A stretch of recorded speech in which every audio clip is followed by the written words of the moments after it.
Let's talk quickly about mandatory entry of listings and what our obligations are for submitting our listings in a timely fashion. This is Rule 302, and of course, you can find this rule and all of the other rules in the Rules and Policy document. You can find that in the knowledge base articles. So let's talk quickly about what Rule 302 requires and figure out how we can abide by these guidelines. So these are guidelines for when listings must be submitted to the MLS. That's essentially what Rule 302 covers. And so what it says is all exclusive listings located within the MLS service area must be entered into the MLS before midnight of the day after the listing date, unless the listing agreement allows for a later date. So let's talk about a few hypotheticals here. Let's say, for example, you are a customer of OneKey MLS and you accept a listing outside of the OneKey MLS footprint. Are you required to enter that listing into OneKey MLS before midnight of the day after the listing date? The answer is no. You do not, because that listing is outside of the service area, the MLS service area. Let's go through another hypothetical.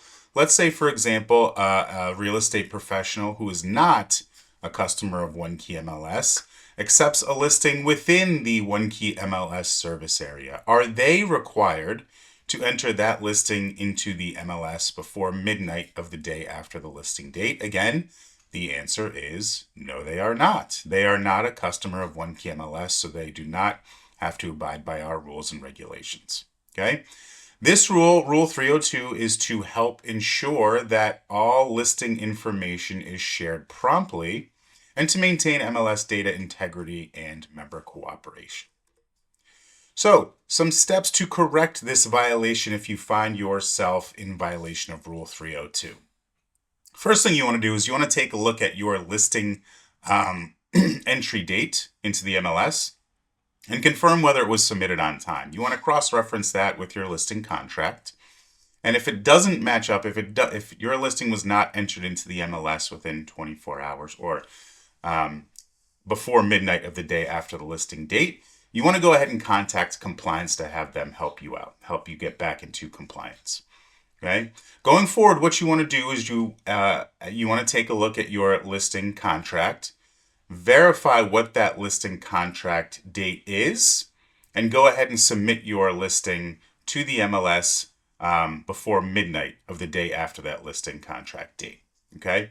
After that listing is submitted to the MLS, verify that listing is active, it's displaying properly with all the information you would typically want it to display, it's accessible to all MLS participants in the system, and then you should be fine.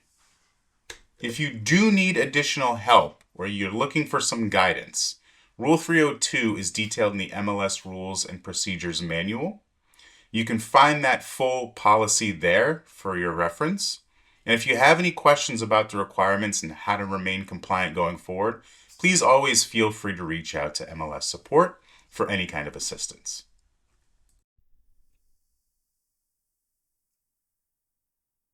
Welcome to this training on inappropriate words and potential fair housing violations. So what we're going to do is we're going to review what language must be avoided in listing content and why fair housing compliance is essential across all MLS submissions. So as a real estate professional, you're responsible for ensuring that all listing content complies with federal, state, and local fair housing and anti-discrimination laws. And what these laws do is they prohibit discrimination in both sales and rentals. They also apply to every part of your listing. So this includes remarks, photos, media, and really all data fields. And maintaining compliant listing protects consumers, but it also protects you, and it supports professionalism across our industry.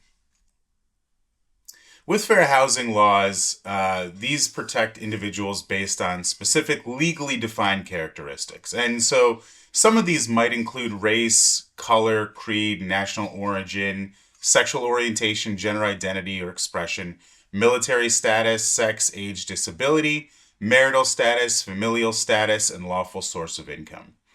What we want to remember is that none of these characteristics should ever be referenced, directly or indirectly, in listing content. And what we'll do is we'll avoid these references, and what that does, it ensures fairness and keeps your listing fully compliant. So what you want to do is when you prepare your listing content, you want to focus strictly on the property itself. We don't ever want to use a reference to protected classes, not even subtle or coded language.